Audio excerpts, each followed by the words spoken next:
All right, so as you can see today, we're going to color code your essays using the rubric as the guide and the questions on the back. After that, we're going to trade and grade, and then we'll do a reflection. We'll talk about how to do the trade and grade and the reflection as we get to that. But first, we're going to talk about the color coding. So you have your essay in front of you, and you have one of these sheets, right? You've already tried out your highlighter on the words and so on like that. Now if you look at where it says number 1, highlight your thesis and topic sentences in blue. After that, your evidence, right? And what do we use for the evidence? Yellow, but what is our evidence? Quotes, paraphrases, so on like that. Commentary, analysis, that's where we're explaining how the quote or the evidence proves the thesis. And then highlight your attempted sophistication point in pink. Score yourself on the rubric. Now, in order to understand that, we need to look at a couple of things on here. This is the rubric. You can turn it back over to the other side. It's the same thing that you have in front of you. I just blew it up a little bit because it's easier for me to read. Now here's what I want to point out. When you're scoring based on this rubric, now listen very closely. Some of you are playing with your highlighters and you're jumping ahead, highlighting stuff when you don't even know what to do yet. So you need to wait until I've explained it. Okay? Now, in order to get the thesis point, right, you think, okay, I have to have a thesis. Boom, got it. All right, fine. Here are things that do not earn the point. You look in here, you get 0 points if it's not defensible, if it only restates the prompt, if it just summarizes the issue, or it doesn't respond to the prompt at all. Okay? Now, here are examples. These are called decision rules and scoring notes. These are examples of things that don't get the point. You only restate the prompt. You didn't really take a position, or your position is vague, or it must be inferred. In other words, in your thesis statement, you must have spelled out exactly what you were thinking. You with me? Okay. You equivocate or summarize other arguments, but some people say it's good, some people say it's bad. We've talked about that earlier in the year. That's like the middle school stuff, you decide type of thing. No, you are taking a stand on the issue, whatever the issue is. Right? Now, what else doesn't get you the point? You state an obvious fact rather than making a claim that requires a defense. This is tied directly to just restating the prompt. If all you did was just restate the prompt, you cannot get the thesis point. All right? So what do you do to get it? Well, response to the prompt with a defensible position. What do? Rather than restate or rephrase the prompt, they respond to it and clearly take a position. Now, I don't want to beat that to death. You would think that's simple. It is simple. Yet, we have a lot of students today who still just restate the prompt and they don't really have a defensible position. Okay? Additional notes. Now, this is more for the readers, for the scorers, than it is for the students, but we'll look at them. All right? Look at the third bullet especially. For a thesis to be defensible, and this is on your paper, but anyway, the sources must include at least minimal, I'll get that in a minute, minimal evidence that could be used to support that thesis. However, the student need not cite that evidence to earn the thesis point. All right? Thesis may establish a line of reasoning that structures the essay, but it doesn't have to. In other words, I know a lot of you have been taught in the past and so on that your thesis, you include like your main points in your thesis of what you're going to cover throughout your essay. You can do that. There's nothing wrong with that. The point is you don't have to do that to get the point. You with me? It's called an open thesis or a closed thesis, whatever. But you don't have to put your main points in your thesis to get that point. It's fine if you do. Okay? And in some instances, I guess it's a good thing. But you don't have to do it. So, got that clear. Now, let's go to the next part, and this is where it gets a little more complicated. All right? Row 2. This is our evidence and commentary row. And these are spelled out, just simply restates the thesis. This is the 0. The 1 provides evidence from references at least to the provided sources. And how many did you have? 3. All right. Let's go to the 2 points. Provides from the 3 and the commentary. Here's where we get into it.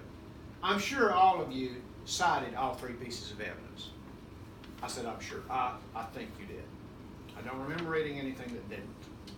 But there may be it. Okay. Commentary explains how some of the evidence relates to the student's argument, but no line of reasoning is established, or the line of reasoning is faulty. What is a line of reasoning? What does that mean? In the simplest terms, a line of reasoning means that everything is connected. Okay? Responses that get to consist of a mix of specific evidence and broad generalities. So you don't show a connection between your pieces of evidence. You with me? Great. The 2 may contain simplistic, inaccurate, or repetitive explanations. It may make one point well, but either do not make multiple supporting claims or do not adequately support more than one claim. And so on and so forth. Let's go to the 3. Go down here. It uniformly offers evidence to support the claims. Focus on the importance of specific words or whatever. Organizes an argument as a line of reasoning. This is a big one. That's the real difference in the 3 and the 2, right? And then the 4 consistently explains how the evidence supports a line of reasoning. Okay? Consistently explains. We've talked over and over and over about that explanation is the key, right? Again, you have the decisions and notes down here. All right, now let's look down here. Writing that suffers from grammatical and or mechanical errors that interfere with the communication cannot earn the 4th point. Okay. That does not mean you can't make a mistake. That doesn't mean you can't have a grammatical error. It means you can't have a lot of them. Okay? Because if you have a lot of them, then it interferes with the communication. If I, as a reader, am having to stop and figure out what you meant because it has so many errors in it, there's no way on God's green earth that you're going to get the 4 points. You with me? So, does grammar and mechanics matter? Yes. It matters, but it's not everything. You can have some mistakes. It's graded as a first draft, even though in this case it isn't, but it's graded as a first draft, right? And it's expected that you might misspell a few words or you might make a few grammatical errors. But when it gets so numerous that it interferes with the communication, then we've got a problem. Okay, let's talk about sophistication. This is the one that people struggle with, it seems, so we're going to talk about it. The sophistication point, the 1 point down here at the bottom, demonstrates sophistication of thought and or complex understanding of the rhetorical situation. Well, that's all fine and good, and it gets a little confusing when people talk about the rhetorical situation. That's simply, in this case, the context, right? The rhetorical situation for what you're doing on this synthesis essay is the context. So that's where we're really going to focus. All right, what happens to keep you from getting this point? You hint or suggest at other arguments. Use complicated or complex sentences or language that are ineffective because they do not enhance the argument. So it's confusing, or you only hint at or suggest other arguments. Okay? So what do you do to get the point? You craft a nuanced argument, consistently identifying and exploring complexities and tensions. You articulate the implications or limitations of an argument. Now, what does that mean? By situating it with the problem. If you are articulating the limitations of an argument, how is the best way to make sure you're doing that? What? Talk about the opposing argument. Okay. Talk about the opposition. What might be some rational, logical, opposing arguments? What might they be, and what are their weaknesses. Now, at the very simplest, we have talked about one way to do that, and that is with what? What do we put before our thesis statement? We either address the opposition in a sentence by itself, or we add a subordinate clause to our thesis statement that addresses it. Now, that's the simplest way to do it. That's not a great way, but it beats nothing. If you really can't come up with much about the opposing argument, then go ahead and put this sentence in front of your thesis statement, right?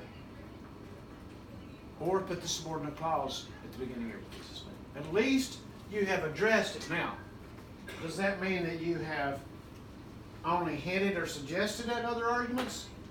No, you get beyond that. But it's still going to be, dicey whether or not you've actually articulated it. But that's the way we do it. That's one of the main ways. Now, you make effective rhetorical choices. You employ a style that is consistently vivid and persuasive.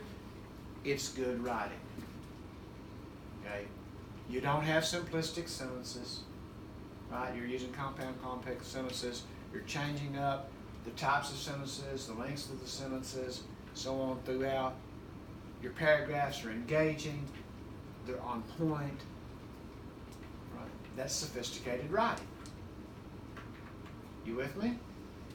That's how we get that point. Now, but note, this point should be awarded only, only if the sophistication of thought or complex understanding is part of the student's argument, not merely a phrase or reference. In other words, this sophistication of thought and complex understanding must be evident throughout the entire essay. Make sense? Given that, we're going to color code, like it says on here, topic sentences, your thesis statement, and then your topic sentences for your paragraphs. In blue, the evidence in yellow, commentary or analysis in green, and anything that you think should get you that sophistication point, I want you to highlight it in pink. Okay? After we've done that, score yourself on the rubric. And when you do that, let's say you gave yourself a 3 on evidence. I want you to underline or highlight lightly, whatever, on the rubric why you gave yourself that point. Does that make sense? And you do that for all 3. Got that? And then, after you've scored it, tallied it up, here's your grade or whatever, then put that at the top of the first page. Okay? Top of the first page, like 131 or 141 or whatever. Put that up there and circle it. That's the score you gave yourself. After you've done that, you're going to write, where do you think you need the most improvement? Answer these questions. What do you find most challenging? And then we're going to trade and grade. You keep your rubric, but trade essays with somebody, and they can use the rubric they have in hand. Read over it and let them score it the same way. It gets 3 scores. It goes on the back of the last page. Got that? So you'll trade and grade with somebody, give them back, talk about why you gave it the score you did. And remember, this is not a gotcha. This is a help me. This is not where, and I hope we're beyond this at this point, but this is not one of these points where you try to prove that you're smarter than the person whose paper you're reading.